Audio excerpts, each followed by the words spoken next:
चलिए आज की इस वीडियो में हम लोग वेक्टर फॉर्म ऑफ ई को समझते हैं, यानी इलेक्ट्रिक फील्ड इंटेंसिटी के वेक्टर फॉर्म को। एज्यूम करते हैं कि ये मेरे पास जो ये शेप दिख रहा है वाई एक्सिस, एक्स एक्सिस और जेड एक्सिस, तो इसको एज्यूम करते हैं कि वही शेप है। ये मेरा वाई एक्सिस हो गया, ये एक्स एक्सिस हो गया, ये जेड एक्सिस हो गया।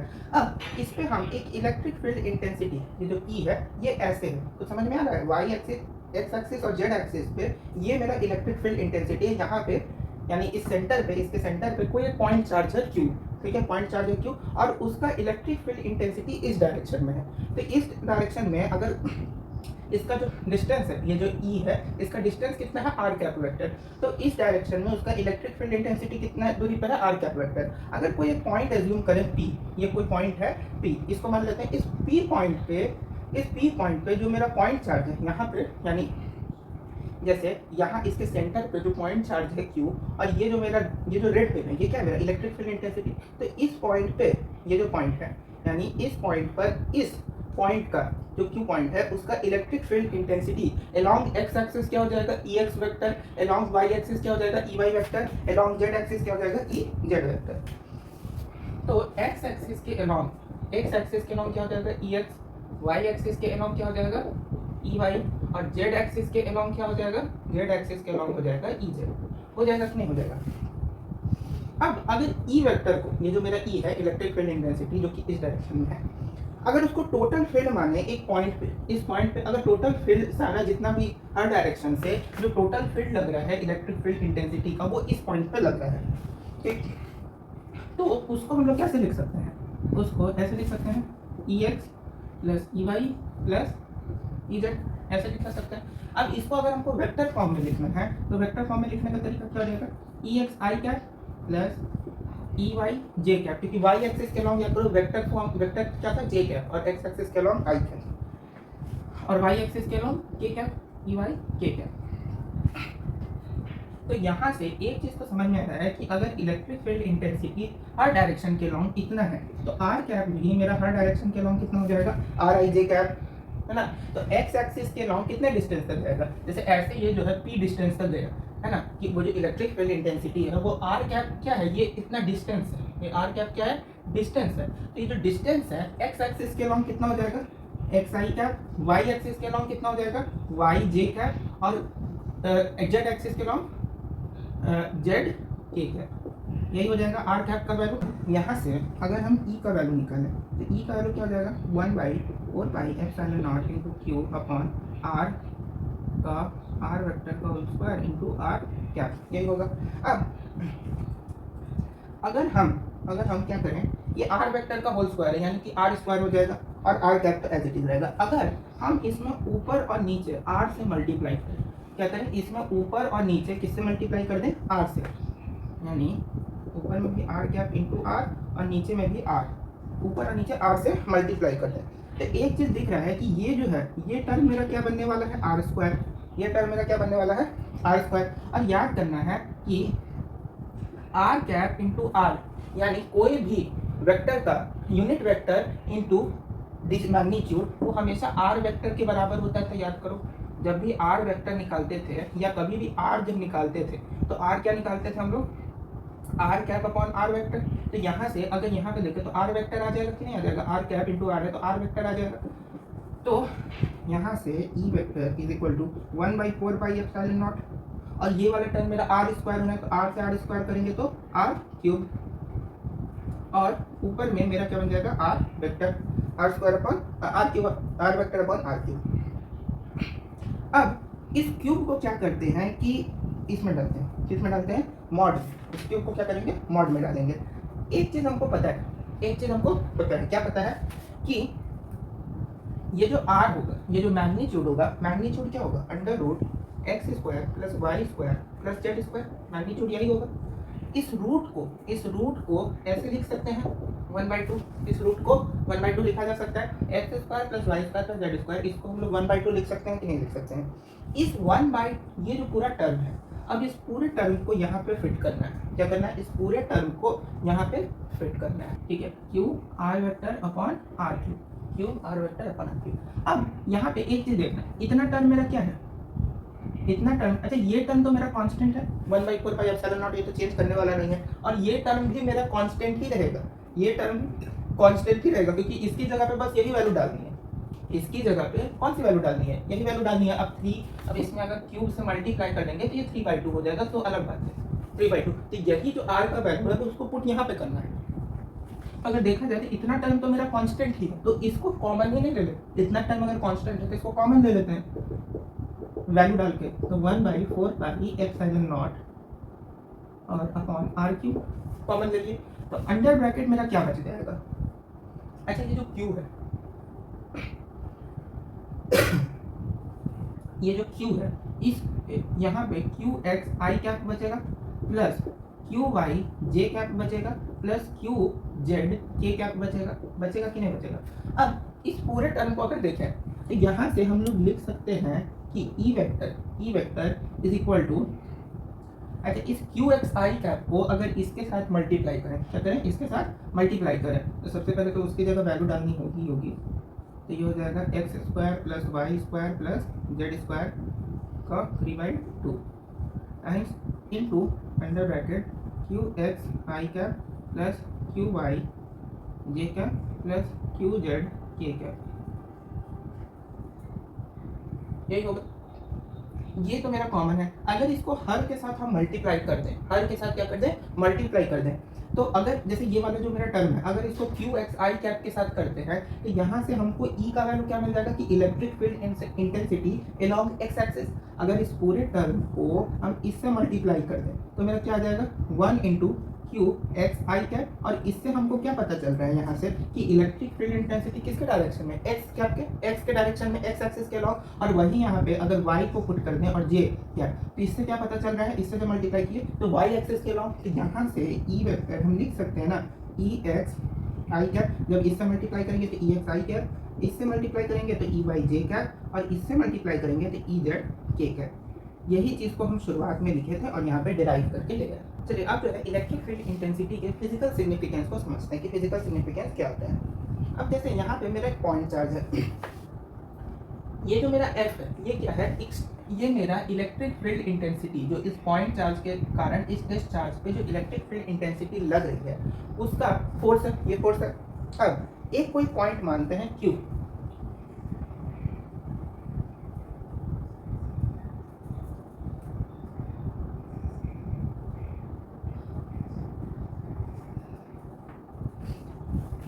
चलिए अब जो है हम लोग फिजिकल सिग्निफिकेंस जानते हैं इलेक्ट्रिक फील्ड इंटेंसिटी का।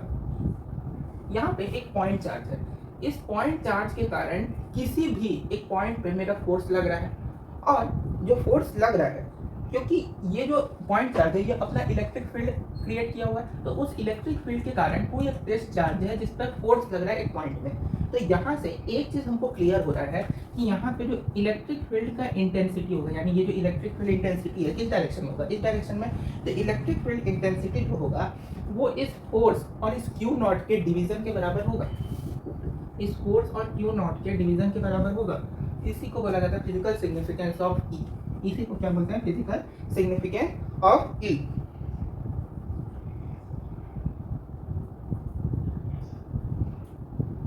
इससे जो है, इससे ये चीज साबित हो जाती है कि ये जो पॉइंट चार्ज है वो इस Q नॉट यानी ये जो टेस्ट चार्ज है इस पे इलेक्ट्रिक फोर्स लगा रहा है अपने इलेक्ट्रिक फील्ड के कारण। अपने इलेक्ट्रिक फील्ड के कारण ये चीज मेरा क्या शो करता है, ये शो करता है कि एक पॉइंट चार्ज जो कि अपने इलेक्ट्रिक फील्ड के कारण इस टेस्ट चार्ज पे एक इलेक्ट्रिक फोर्स लगा रहा है। उसी तरीके से एक और टॉपिक है, हम चलिए अब अगला टॉपिक देखते हैं। अगला टॉपिक है electric field lines. Electric field lines क्या होता है, इलेक्ट्रिक फील्ड लाइंस वो इमेजिनरी पाथ होते हैं। इलेक्ट्रिक फील्ड लाइंस क्या होता है, the imaginary path on which a test charge experience electrostatic force and move from one point to another. जैसे ये मेरा कोई पॉइंट चार्ज है Q और इससे कुछ डिस्टेंस पे एक Q नॉट मेरा टेस्ट चार्ज है, तो ये जो पाथ है जिस पाथ के थ्रू उस पे इलेक्ट्रोस्टैटिक फोर्स, एक इमेजिनरी पाथ, हाइपोथेटिकल पाथ जिसके दौरान, जिसके थ्रू इस Q नॉट चार्ज पे क्या लग रहा है, इलेक्ट्रोस्टैटिक फोर्स लग रहा है पॉइंट चार्ज के कारण, और ये जो है वन प्लेस से अनदर प्लेस यानी एक पॉइंट से दूसरे पॉइंट की ओर मूव कर रहा है, तो इसी को बोलते हैं इलेक्ट्रिक फील्ड लाइंस। चलिए अब जो है इलेक्ट्रिक फील्ड लाइंस के प्रॉपर्टीज को समझते हैं। प्रॉपर्टी नंबर 1, पहला प्रॉपर्टी है कि इलेक्ट्रिक फील्ड लाइन हमेशा पॉजिटिव से शुरू होता है और निगेटिव की तरफ मूव डाउन करती है, पहली प्रॉपर्टी। दूसरी प्रॉपर्टी कि ये जो इलेक्ट्रिक फील्ड लाइंस होते हैं हमेशा किसी भी कोई भी सरफेस है, कोई भी चार्ज बॉडी है, उसका सरफेस है, उसके हमेशा परपेंडिकुलर होगा। जैसे ये मेरा एक कोई चार्ज बॉडी है, ये मेरा क्या है, एक कोई चार्ज बॉडी है, और इस पर चार्ज एज्यूम करते हैं कि पॉजिटिव चार्ज है। क्या सा चार्ज है? पॉजिटिव चार्ज है। तो इसके हमेशा एलॉन्ग रहेगा, यानी परपेंडिकुलर रहेगा। इसके क्या रहेगा? परपेंडिकुलर रहेगा। जैसे इसको ऐसे एज्यूम करते हैं कि ये मेरा कोई एक चार्ज सरफेस है, ये मेरा क्या है? चार्ज सरफेस है। तो मेरा जो इलेक्ट्रिक फील्ड लाइंस होगा वो हमेशा इस चार्ज सरफेस के ऐसे परपेंडिकुलर होगा, चाहे यहाँ पे, यहाँ पे, यहाँ पे, चाहे ऐसे नीचे, यहाँ पे, हर जगह क्या होगा? एक परपेंडिकुलर होगा। वही निगेटिव के केस में भी सेम है। अगर निगेटिव चार्ज है, निगेटिव चार्ज, तो उस केस में क्या होगा? उसकी तरफ अट्रैक्ट होगा, लेकिन कैसा होगा? परपेंडिकुलर। कैसा होगा? परपेंडिकुलर। तीसरी प्रॉपर्टी है कि इलेक्ट्रिक फोर्स जो होता है, इलेक्ट्रिक फील्ड लाइंस जो होते हैं वो कर्व भी हो सकते हैं और स्ट्रेट भी हो सकते हैं। इलेक्ट्रिक फील्ड लाइंस या तो कर्व भी हो सकते हैं या स्ट्रेट भी हो सकते हैं। मे बी स्ट्रेट और कर्व। चौथा पॉइंट कि अगर जैसे मैग्नेट में नहीं करते थे, मैग्नेट में एक बार दो लाइक पोल्स को एक साथ लाए और दो अनलाइक पोल्स को एक साथ लाए, तो उसी तरीके से इसमें भी एक बार क्या करते हैं, अगर हम लोग अनलाइक पोल्स को एक साथ लाते हैं, या पहले अनलाइक देखते हैं, अनलाइक पोल्स को अगर एक साथ देखते हैं, दो अनलाइक पोल्स हैं, जैसे कि एक मेरा ये पॉजिटिव, एक मेरा ये निगेटिव, ये मेरा पॉजिटिव और एक मेरा निगेटिव, तो मेरा जो चार्ज होगा, मेरा जो चार्ज पार्टिकल है वो क्या होगा? इस पॉजिटिव चार्ज से इधर की ओर भागेगा, इधर की ओर भाग सकता है, इधर की ओर भाग सकता है, और इस डायरेक्शन में भी भाग सकता है कि नहीं भाग सकता है। लेकिन इस पे जो मेरा चार्ज पार्टिकल है वो हमेशा आना चाहे निगेटिव चार्ज की ओर अट्रैक्ट करेगा, अगर पॉजिटिव से चला तो अब हम मानते हैं कि यहाँ पे हम कोई चार्ज पार्टिकल रखे हैं, तो ये पॉजिटिव चार्ज है और वो भी पॉजिटिव चार्ज है, तो वो पॉजिटिव चार्ज क्या होगा कि इससे दूर जाएगा, यानी इससे वो पॉजिटिव चार्ज ऐसे जाएगा, और ये निगेटिव चार्ज इस पॉजिटिव चार्ज को ऐसे अपनी तरफ क्या करेगा? अट्रैक्ट करेगा। यानी कि कुछ ऐसे वो घूम के जा रहा है, वो कैसे जा रहा है? ऐसे घूम के जा रहा है, यानी कि एक ऐसे भी डायरेक्शन हो रहा है, ये समझ में आ रहा है। और अगर इधर फेंके, यानी कोई पॉजिटिव चार्ज है उसको हम लोग इधर फेंके, तो इधर हम लोग फेंके, अब इसके इलेक्ट्रिक फील्ड इंटेंसिटी में आया तो ये इसको क्या किया? अपनी तरफ अट्रैक्ट कर लिया, ऐसे कर लिया, तो ऐसे, तो कैसे जा रहा है? ऐसे जा रहा है। समझ में बता रही है कैसे जा रहा है? या तो सीधा भी कर सकते हैं कि ये इसको फेंका और ये इसको अपनी तरफ खींच लिया। समझ में बता रही है? तो ये मेरा हो गया इलेक्ट्रिक फील्ड, यानी electric field lines along unlike poles, कि जब अनलाइक पोल्स होंगे तो उस केस में मेरा इलेक्ट्रिक फील्ड जो है, इलेक्ट्रिक फील्ड लाइंस कुछ ऐसे होंगे। अगर लाइक पोल्स हो, क्या हो? लाइक पोल्स के केस में क्या होगा कि एक दूसरे से दूर भागेगा। जैसे कि अगर दो पॉजिटिव चार्ज ले लेते हैं, तो इन दोनों पॉजिटिव चार्ज में क्या होगा कि एक तो इधर भागेगा, एक इधर भागेगा, एक इधर भागेगा, इसमें भी एक इधर भागेगा, एक इधर भागेगा, एक इधर जाएगा।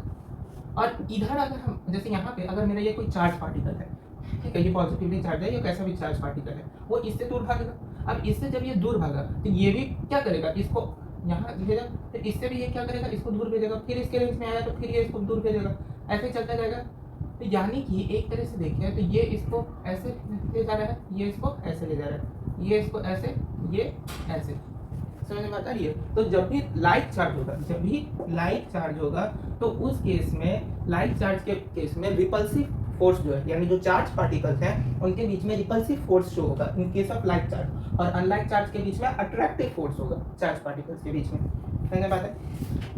अच्छा, एक ऐसा भी पॉइंट हो सकता है कि जहाँ पे एज्यूम करते हैं कि ये मेरा एक पॉइंट है, अब इन दोनों पार्टिकल्स के यहाँ पे एकदम सेंटर पे कोई मेरा चार्ज है, सेंटर पे कोई चार्ज है, यानी वो ऐसा पॉइंट है जिससे दोनों का जो डिस्टेंस है वो इक्वल डिस्टेंस, ये जो डिस्टेंस है क्या है? इक्वल है। तो इस पे इधर से जितना फोर्स लग रहा है उतना फोर्स इधर से भी लग रहा है, तो दोनों फोर्स एक दूसरे को कैंसिल कर रहा है, तो इस पे नेट फोर्स कितना लग रहा है? इस पॉइंट पे नेट फोर्स कितना लग रहा है? नेट फोर्स लग रहा है 0। इस पॉइंट पे नेट फोर्स कितना लग रहा है? 0। तो इस पॉइंट को हम लोग बोलते हैं न्यूट्रल पॉइंट, जिसपे न्यूट्रल पॉइंट पे चार्ज पार्टिकल कोई भी इलेक्ट्रिक फील्ड इंटेंसिटी एक्सपीरियंस नहीं करता है, या उस इस न्यूट्रल पॉइंट पे कोई भी इलेक्ट्रिक फील्ड इंटेंसिटी का प्रभाव इस चार्ज पार्टिकल पे नहीं पड़ेगा, क्योंकि इधर से जितना फोर्स लग रहा है उतना ही फोर्स इधर पे लग रहा है, एकदम वो सेंटर पे, दोनों चार्ज क्या है? सेंटर पे, तो दोनों फोर्स एक दूसरे को कैंसिल कर रहा है। ये चाह रहा है, ये चाह रहा है इसको इधर ढकेलना, ये चाह रहा है इसको इधर ढकेलना, तो दोनों तरफ से कोशिश करें। अब हम जैसे ये पेन है, ये पेन है, अब मेरा ये हाथ क्या है? चार्ज पार्टिकल है, अब इसको हम इधर ढकेलें, और इधर इस हाथ से भी सेम फोर्स लगा रहे हैं, इस हाथ से भी क्या कर रहे हैं? सेम फोर्स लगा रहे हैं, तो इस पर कोई एक्शन होगा? नहीं होगा। तो सिमिलर चीज है, कि जैसे एज्यूम करते हैं, जैसे अभी न्यूट्रल पॉइंट बताएं, अगर लाइट चार्ज का केस होगा, लाइट चार्ज के केस, तो उसमें तो न्यूट्रल पॉइंट जो कांस्टेंट रहेगा 0 रहेगा। अगर अनलाइट चार्ज क्या है, अनलाइट चार्ज है, तो उस केस में क्या होगा, जैसे ये मेरा एक पॉजिटिव चार्ज है, नेगेटिव चार्ज, अगर अनलाइट चार्ज है तो न्यूट्रल अगर यहाँ पे वो पॉइंट है, ठीक, वो इसको इधर ढकेगा, तब तो ये जो है निगेटिव चार्ज है, तो ये तो इसको खींच लेगा, ये तो इसको अपनी तरफ अट्रैक्ट कर लेगा। तो इस केस में एज्यूम करते हैं कि जो न्यूट्रल पॉइंट है वो मेरा कहाँ है, यहाँ पे, यानी इसके पास है, क्योंकि ये इसको इधर किया, ये इसको अपनी तरफ अट्रैक्ट किया हुआ। तो इस केस में क्या होगा, न्यूट्रल पॉइंट, क्योंकि मानते हैं ये Q1 चार्ज है, ये Q2 चार्ज है, ठीक है। इस केस में ये जो Q1 चार्ज है, ये जो Q1 चार्ज है, ये इस Q2 चार्ज से ग्रेटर होगा। ग्रेटर कैसे होगा, क्योंकि ये जो Q1 चार्ज है ये इसको इधर ढकेला हुआ है और ये इसको जो है अपनी तरफ अट्रैक्ट किया हुआ है, यानी ये कोशिश ही नहीं कर रहा है इसको इधर भेजने का, यही इसको पूरा एकदम ताकत से इधर किया हुआ है। तो इस केस में Q1 जो Q2 से क्या होगा, ग्रेटर होगा। अगर Q1 Q2 से ग्रेटर हो गया, यहाँ से हम लोग एक पॉइंट लिख सकते हैं कि Q1/Q2 is equal to R1/R2 का होल स्क्वायर, R1/R2 का होल स्क्वायर। इस चीज को ध्यान रखना है। सातवीं पॉइंट ये है कि electric field intensity, electric field lines जो है वो कभी भी, जैसे कंडक्टर इंसुलेटर पढ़े थे कि कंडक्टर क्या होता है जिससे, इंसुलेटर क्या होता है जिससे पास कर सके, कंडक्टर क्या होता है जिससे पास नहीं कर सके इलेक्ट्रिसिटी। तो देखो यहाँ पे होता क्या है कि इलेक्ट्रिक फील्ड लाइन, जैसे ये मेरा एक कंडक्टर है, ये मेरा क्या है, कंडक्टर है। अब इस कंडक्टर में होता क्या है कि इलेक्ट्रिक फील्ड लाइंस जो होती हैं वो इससे पास ही नहीं करती हैं, इलेक्ट्रिक फील्ड लाइंस जो है वो इससे पास ही नहीं कर सकती हैं। क्यों, क्योंकि ये जो है पॉजिटिवली चार्ज होती है, हम मानते हैं ये पॉजिटिवली चार्ज, पूरा एकदम चार्ज, मतलब पॉजिटिव चार्ज नहीं है, कोई भी चार्ज है। अब इस पे क्या होगा, इससे इलेक्ट्रिक फील्ड लाइंस दूर जाएंगी, इससे इलेक्ट्रिक फील्ड लाइंस क्या होंगी, दूर जाएंगी। ये मेरे क्या है, इलेक्ट्रिक फील्ड लाइंस है जो कि इससे दूर जाती है, दूर जाती। कंडक्टिंग बॉडी से हमेशा इलेक्ट्रिक फील्ड लाइंस क्या होती हैं, दूर जाती हैं, यानी कभी भी उसके पास नहीं आती, हमेशा उससे दूर जाती हैं, जिसके कारण कंडक्टर्स जो होते हैं कभी भी इलेक्ट्रिसिटी को कंडक्ट नहीं करते हैं। और इसी कारण से इन पे जो इलेक्ट्रिक फील्ड इंटेंसिटी का वैल्यू क्या होता है, कंडक्टर्स पे 0 होता है। कंडक्टर पे इलेक्ट्रिक फील्ड इंटेंसिटी का जो वैल्यू होता है वो क्या होता है, 0 होता है। एक चीज और, अगर मेरे पास कोई एक चार्ज है, पॉइंट चार्ज है, अच्छा ऐसा देखिए हो गया कि ये मेरे पास एक कोई पॉइंट चार्ज है, टेस्ट चार्ज है, ये जो पॉइंट चार्ज है यहाँ से इलेक्ट्रिक फील्ड लाइन निकला और बीच में थोड़ा सा जगह छोड़ के वापस से यहाँ से आ गया, यानी इलेक्ट्रिक फील्ड लाइन बीच से टूट गया। ऐसा हो सकता है क्या, ये जैसे यहाँ पे ये कोई मेरा पॉइंट चार्ज है, ये मेरा Q0 चार्ज है और इलेक्ट्रिक फील्ड लाइन यहाँ से निकला, यहाँ पे थोड़ा सा कट हो गया और फिर यहाँ से शुरू हो गया, ऐसा तो होगा नहीं, ये हमेशा क्या रहेगा, एक कंटिन्यूअस पाथ पे रहेगा। तो यहाँ से एक और प्रॉपर्टी शुरू हुई कि जो इलेक्ट्रिक फील्ड लाइन्स होंगे वो हमेशा कंटिन्यूअस पाथ को फॉलो करेंगे, कभी भी डिसकंटिन्यूअस पाथ को फॉलो नहीं करेंगे। अगर डिसकंटिन्यूअस पाथ हो गया तो कोई फोर्स से एक्सपीरियंस नहीं करेगा, क्योंकि इलेक्ट्रिक फील्ड लाइन्स वहाँ तक पहुंचेगा नहीं, स्ट्रेस चार्ज पे कोई फोर्स, कोई जो फोर्स स्ट्रेस चार्ज पे लगेगा, कोई ये फोर्स ही एक्सपीरियंस नहीं करेगा, फोर्स का हो जाएगा, 0 हो जाएगा, कोई फोर्स को एक्सपीरियंस नहीं करेगा। अच्छा एक चीज़ और, जैसे मैग्नेटिक फील्ड्स जो होते हैं, मैग्नेटिक फील्ड याद करना, जैसे जो मैग्नेट होता है north south, magnetic field lines के अलोंग जो मैग्नेटिक फील्ड लाइन्स होती हैं वो क्या करता है, एक क्लोज्ड लूप बनाता है, एक क्या करता है, क्लोज्ड लूप बनाता है। मतलब वो जो है इस मैग्नेट के अंदर भी मैग्नेटिक फील्ड लाइंस क्या होती हैं, कंटिन्यू चलते रहती हैं। लेकिन इलेक्ट्रिक, जैसे ये मेरा है, अब यहाँ से एक चार्ज पार्टिकल गया यहाँ पहुंचा, यहाँ से एक चार्ज पार्टिकल गया यहाँ पहुंचा। अच्छा ये जो चार्ज पार्टिकल है, ऐसा है क्या कि ये यहाँ पे गया फिर यहाँ से यहाँ आ रहा है, ऐसा तो नहीं है, ये चार्ज पार्टिकल यहाँ से स्टार्ट हुआ यहाँ पे खत्म हो गया, जबकि मैग्नेटिक फील्ड में क्या हो रहा है, ये यहाँ से शुरू हो रहा है, ऐसे घूमते घूमते घूमते फिर यहीं पे आ रहा है। लेकिन इसमें क्या हो रहा है, ये यहाँ से शुरू हो रहा है और यहाँ पे खत्म हो रहा है, ऐसा तो है नहीं कि यहाँ से शुरू हो कैसे घूमते घूमते यहाँ आ रहा है, ऐसा तो है नहीं। तो इलेक्ट्रिक फील्ड लाइंस जो है वो क्लोज लूप का फॉर्मेशन नहीं करती है, मैग्नेटिक फील्ड लाइंस जो है वो क्लोज लूप का फॉर्मेशन करती है। अच्छा एक चीज और, इलेक्ट्रिक फील्ड लाइंस जो है जितना ज्यादा उनका डेंसिटी होगा, है ना, डेंसिटी से, किसी इलेक्ट्रिक फील्ड लाइन के डेंसिटी से हम लोग को इलेक्ट्रिक फील्ड इंटेंसिटी कैसी है वो पता चल जाता है। जैसे अगर मानते हैं कि इलेक्ट्रिक फील्ड, अगर इलेक्ट्रिक फील्ड लाइन्स बहुत ज़्यादा क्या है, क्लोज है, इलेक्ट्रिक फील्ड लाइन्स ऐसे करके बहुत ज़्यादा क्या है, क्लोज है, इलेक्ट्रिक फील्ड लाइन्स बहुत ज़्यादा क्लोज है। अगर इलेक्ट्रिक फील्ड लाइन्स बहुत ज़्यादा क्लोज है तो इस केस में मेरा इलेक्ट्रिक फील्ड इंटेंसिटी जो है बहुत हाई होगा, स्ट्रॉन्ग होगा। अगर इलेक्ट्रिक फील्ड लाइंस बहुत ज़्यादा एक दूसरे के क्लोज हैं तो इलेक्ट्रिक फील्ड इंटेंसिटी, जो इलेक्ट्रिक फील्ड इंटेंसिटी होगा वो मेरा क्या होगा, हाई होगा, स्ट्रॉन्ग होगा। मजबूत, ये क्या है मेरा electric field lines. Electric field lines अगर एक दूसरे के बहुत पास हुआ तो स्ट्रॉन्ग इलेक्ट्रिक फील्ड इंटेंसिटी। अगर एक दूसरे से बहुत दूर हुआ, क्या एक दूसरे से अगर बहुत ज़्यादा दूर हुआ तो इस केस में मेरा इलेक्ट्रिक फील्ड इंटेंसिटी क्या होगा, लो होगा, यानी वीक होगा, या लेस भी कह सकते हैं। वीक और स्ट्रॉन्ग ज़्यादा अच्छा लगता है। इलेक्ट्रिक फील्ड इंटेंसिटी वीक कब होगा, जब इलेक्ट्रिक फील्ड लाइंस एक दूसरे से बहुत क्लोज नहीं होंगे, यानी एक दूसरे से दूरी पे होंगे, और जब एक दूसरे के पास होंगे तो स्ट्रॉन्ग होगा।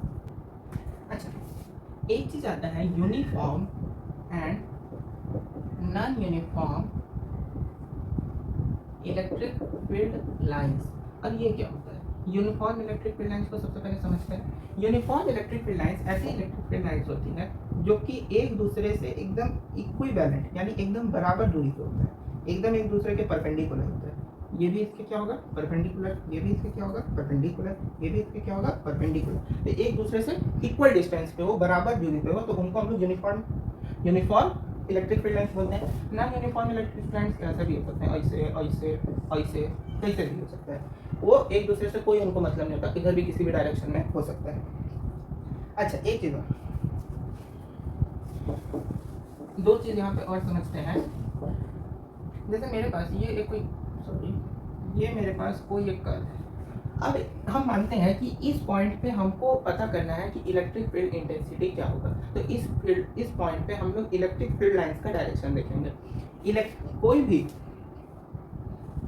यानी इलेक्ट्रिक फील्ड लाइंस कैसे होंगे, हमेशा स्ट्रेट लाइन होगा, और किसी भी कर्व पे स्ट्रेट लाइन अगर किसी पॉइंट ऑफ कांटेक्ट को पास करे तो उसको क्या बोलते हैं, टैंजेंट बोलते हैं। अगर याद हो टैंजेंट, तो टैंजेंट जो होगा, the tangent at a point of electric field line shows, जैसे ये मेरा इलेक्ट्रिक फील्ड लाइन है, electric field line curve electric field line है। इस कर्व्ड इलेक्ट्रिक फील्ड लाइन का जो टैंजेंट होगा वो मेरा इलेक्ट्रिक फील्ड इंटेंसिटी यानी E का वैल्यू देगा। कर्व्ड इलेक्ट्रिक फील्ड है, किसी भी कर्व्ड इलेक्ट्रिक फील्ड पे, चाहे यहाँ पे हो कोई पॉइंट, तो इससे जो टैंजेंट ऐसे निकलेगा तो E का वैल्यू इस डायरेक्शन में होगा। अगर जैसे इसमें इस पॉइंट पे पूछे कि इलेक्ट्रिक फील्ड इंटेंसिटी का डायरेक्शन क्या होगा, तो हमेशा एक स्ट्रेट लाइन ड्रॉ करेंगे, यानी जो टैंजेंट होगा, टैंजेंट जो है वो हमेशा E का वैल्यू हर पॉइंट पे हमको देगा, अगर एक कर्व्ड इलेक्ट्रिक फील्ड है, इलेक्ट्रिक फील्ड लाइन है।